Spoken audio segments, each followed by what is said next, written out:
ناظرین محترم، آج ہم آپ پاکستان کے اس علاقے سے متعارف کرائیں گے جو اپنے نام، کام اور مقام کی وجہ سے ایک علیحدہ شناخت رکھتا ہے۔ تو آئیے ہم آپ کو لیے چلتے ہیں درہ آدم خیل کے اسلحہ ساز صنعت کی طرف، جہاں پاکستان کے دوسرے علاقوں کی نسبت پستول، ریوالور، مشین گن اور راکٹ لانچر موبائل سے بھی کم قیمت میں دستیاب ہو سکتے ہیں۔ درہ آدم خیل اسلام آباد سے 135 کلومیٹر اور پشاور سے 35 کلومیٹر کے فاصلے پر ہے، اور اسے ہتھیاروں کی تجارت منڈی کہا جاتا ہے، اور یہی اس کی وجہ شہرت بھی ہے اور وجہ رسوائی بھی۔ لیکن ذرا ٹھہریے، درہ آدم خیل کے درہ آدم خیل کے رومانوی قبضے کی کہانی بہت پرانی ہے۔ 1.5 صدی بیشتر کی بات ہے، برطانوی ہند کی فوج میں میرو نامی ایک سپاہی نے فوج سے بغاوت کرتے ہوئے اس قبائلی علاقے میں رہائش اختیار کی تھی۔ وہ اپنے ساتھ رائفل اور کارتوس بنانے کا ہنر بھی اس علاقے میں لے آیا تھا۔ موجودہ درہ آدم خیل اور اس کی اسلحہ ساز صنعت 150 سال پرانے اس واقعے سے جڑی ہوئی ہے۔ میرو نام کے فرد سے شروع ہونے والی اسلحہ سازی اب درہ آدم خیل کی پہچان ہونے کے ساتھ وہاں کے رہنے والوں کا کاروبار بھی ہے۔ اسلحہ سازی کا یہ فن برطانوی سامراج کے خلاف جدوجہد میں بھی استعمال ہوا، اور اس وجہ سے تاج برطانیہ کے خلاف سب سے مؤثر اور مسلسل جدوجہد اس علاقے میں ہوئی، اور ایک کم پڑھے لکھے علاقے کے لوگوں نے اسلحہ سازی کی مہارت اور فراوانی سے برٹش انڈیا فوج کو صبح سرحد میں تگنی کا ناچ نچائے رکھا۔ ناظرین، آپ نے ایسے بازار تو ہر جگہ دیکھے ہیں جہاں ضروریات زندگی دستیاب ہوں، لیکن درہ آدم خیل کے بازار میں آپ کو ضروریات زندگی کم اور اسلحے کی دکانیں زیادہ نظر آئیں گی۔ 2 کلومیٹر پہ پھیلے ہوئے اس اسلحہ بازار میں آپ کو روایتی اور جدید ترین اسلحہ بھی شوکیس میں چمکتا دکھائی دے گا، اور ان کے خریداروں کے دکان دکان پھرتے ہوئے چہرے بھی۔ ایسا ہونے پہ آپ حیران نہ ہو، صدیوں میں پھیلی پختون تاریخ میں باہم دشمنیاں اور جوان مردی و بہادری نے اسلحے کو زیور بنا دیا ہے۔ اس لیے پستول بندوق کو گھر میں رکھنا اور گلے میں لٹکایا جانا معمول کی بات ہے۔ پاکستان بھر میں اسلحہ رکھنے کے لیے لائسنس درکار ہوتا ہے، مگر درہ آدم خیل میں ایسی کوئی پابندی یا خوف آپ کو نظر نہیں آئے گا، کیونکہ اسلحہ اور اسلحہ سازی صدیوں سے اس کلچر کا حصہ ہے، اور یہ ہنر ایک نسل سے دوسری نسل کو منتقل ہوتے آیا ہے۔ درہ آدم خیل کے بنے ہوئے روایتی ہتھیار بڑی بڑی اسلحہ ساز فیکٹریوں میں تیار نہیں ہوتے، بلکہ گھروں کے اندر بیٹھے ہوئے فنکار ہاتھوں سے تشکیل پاتے ہیں اور مضبوطی اور کارکردگی میں کوئی ثانی نہیں رکھتے۔ جی ہاں، درہ آدم خیل میں اسلحہ بنانے کے اوزار و آلات بہت قدیمی ہیں۔ لوگ اسکریپ اکٹھا کر کے انہیں بھٹیوں سے گزارتے ہیں، اور پھر اسلحہ ساز انگلیاں ان سے ہتھیار تخلیق کرتی اور ایک عالم سے دار و وصول کرتی ہیں۔ درہ میں ہتھیار سازی کی آہستہ رو ترقی میں ایک حصہ پنجاب سے آنے والے کاریگروں کا بھی ہے۔ شروع میں مقامی لوگ جس قسم کے ہتھیار بناتے تھے، اس میں کئی قسم کی کمیاں رہ جاتی تھی، مگر دوسرے علاقوں سے آنے والے کاریگر اپنے ساتھ نت نئے طریقے اور جدید آلات لاتے چلے گئے، اور یوں آج کا درہ آدم خیل وجود میں آیا۔ درہ کے رہنے والے یا تو ہتھیار ساز ہوتے ہیں یا ٹرانسپورٹرز، اور دونوں شعبے جات میں ان کی ساکھ کا سکہ ہر طرف بیٹھا ہوا ہے۔ درہ آدم خیل میں ہر روز 400 سے لے کر 700 تک بندوقیں بنتی ہیں، اور نئے نئے آلات لانے سے اس پیداوار میں اضافہ بھی ہو رہا ہے۔ درہ میں رہنے والے ہتھیار فروش طبقے کا خیال ہے کہ یہ اسلحہ سازی ان کے خون میں شامل ہے، اور اس کاروبار میں ان کی شمولیت کی وجہ پیسے کمانا بھی ہے اور باپ دادا کے پیشے کو جاری رکھنا بھی۔ ناظرین، درہ کی اسلحہ سازی تو صدیوں سے قائم دائم ہے، جس سے مقامی علاقے میں احساس تحفظ اور دشمنیاں بھی نمٹتی رہی ہیں، اور پاکستان کے دوسرے علاقوں کو اسلحہ بھی اسمگل کیا جاتا رہا ہے۔ لیکن اس صنعت کو عروج اس وقت حاصل ہوا جب 1979 میں سوویت یونین نے افغانستان پہ چڑھائی کر دی، اور افغانیوں کو تنہا ایک عالمی طاقت سے لڑنا پڑا۔ جہاد افغانستان میں امریکہ اور دوسری طاقتوں کی شرکت کا سلسلہ جنگ کے آغاز سے 1 سال بعد شروع ہوا۔ لیکن ناظرین، کیا جہاد کے لیے افغانی لوگ امریکہ کے انتظار میں 1 سال تک ہاتھ پہ ہاتھ دھرے بیٹھے تھے؟ جی نہیں، سوویت یونین جیسے دیو سے ٹکرانے والا پہلا اسلحہ درہ آدم خیل کے بازاروں سے افغانستان کے میدانوں میں پہنچا، اور پھر فلک نے دیکھا کہ بندوقوں اور پستولوں نے تیاروں اور ٹینکوں سے ٹکر لے لی، اور روسیوں کی پیش قدمی کو جذبے نے روک لیا۔ ناظرین، یہاں آپ کو یہ بھی بتاتے چلیں کہ درے کی شہرت صرف پاکستان تک محدود نہیں.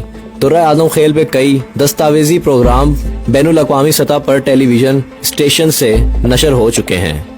ہمالیہ سیریز کے مشہور فنکار مائیکل پلین نے اپنی ٹیلی ویژن سیریز کے دوران درے کا دورہ کیا تھا.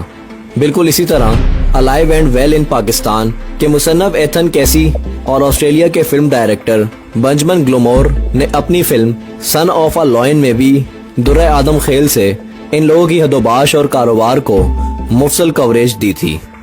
ناظرین، جنگ جہاں افغانستان میں تباہی لائی، وہاں اس نے درہ آدم خیل میں پیسے کی ریل پیل کر دی اور یہاں کی اسلحہ ساز صنعت کو عروج حاصل ہوا. یہاں پہلے پہل تو روایتی پستول بندوق ہی بنائی جاتی تھی، مگر جنگ نے تو اس اسلحہ سازوں کی صلاحیتوں کو چار چاند لگا دیے.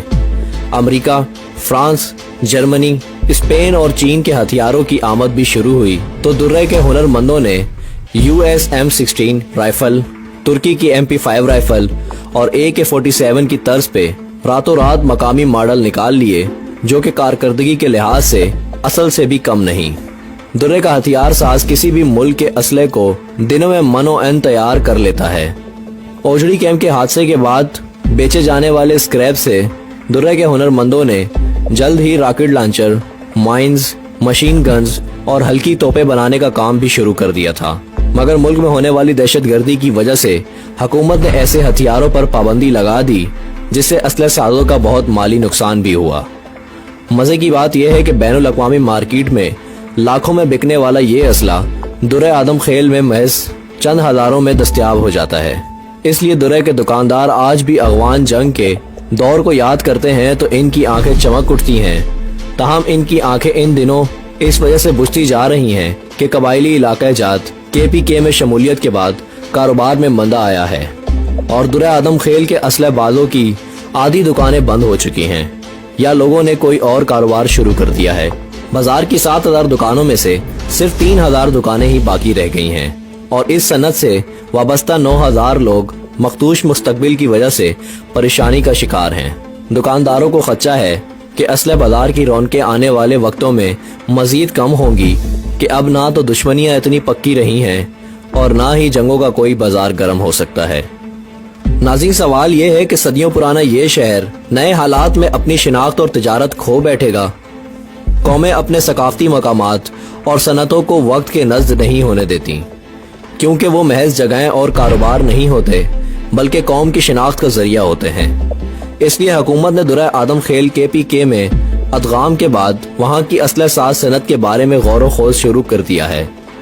تواتر سے عام زون کے قیام کا سرکاری اعلان بھی ایک عرصے سے کیا جا رہا ہے اور انڈسٹریل زون کی صورت میں درہ آدم خیل کی اسلحہ سازی کو باقاعدہ بنانے کی باتیں بھی شد و مت سے ہو رہی ہیں.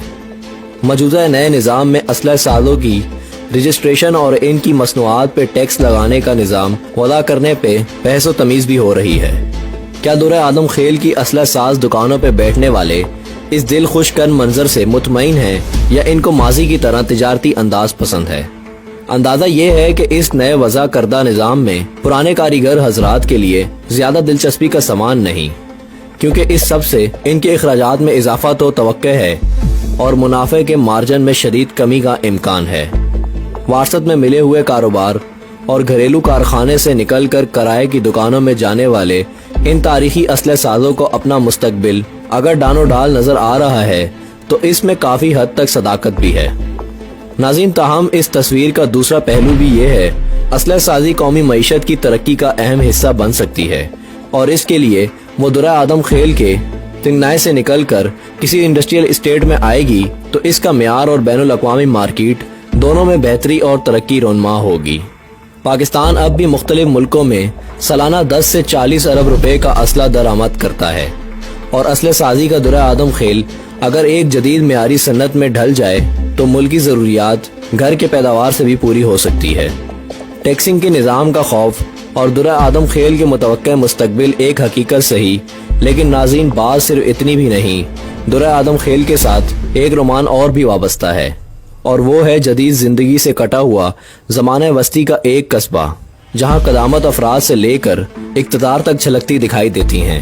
اس وجہ سے درہ آدم خیل کو پاکستان کا وائلڈ ویسٹ بھی کہا جا رہا ہے. درہ کے پرانے بازاروں میں اب چلتی ہوئی کاروں، پختہ دکانوں اور اٹھتے ہوئے پلازوں نے اس کا پرانا حسن گہنا کر دیا ہے۔ وہ نسل جو ناولوں اور افسانوں کے کردار جیسی لگتی تھی، جدیدیت نے اسے مصنوعی سا بنا دیا ہے اور رفتہ رفتہ پرانے سماج نے نئی چادر اوڑھ لی ہے۔ ناظرین، درہ آدم خیل شاید دنیا کا واحد قصبہ ہے جہاں کی ایک تنہائی آبادی ہے۔ اپنا مستقبل پھولوں کے بجائے ہتھیاروں سے منسلک کر رکھا تھا، مگر نسل در نسل اسلحہ سازی کے میدان میں اترنے والے لوگ اب کاروبار تبدیل کر رہے ہیں اور آہستہ آہستہ پرانا درہ آدم خیل تاریخ کا حصہ بنتا جا رہا ہے۔ امید ہے آپ کو ہماری آج کی ویڈیو پسند آئی ہوگی۔ پسند آنے کی صورت میں ویڈیو کو لائک کریں، شیئر کریں اور اپنی قیمتی رائے کا اظہار کریں۔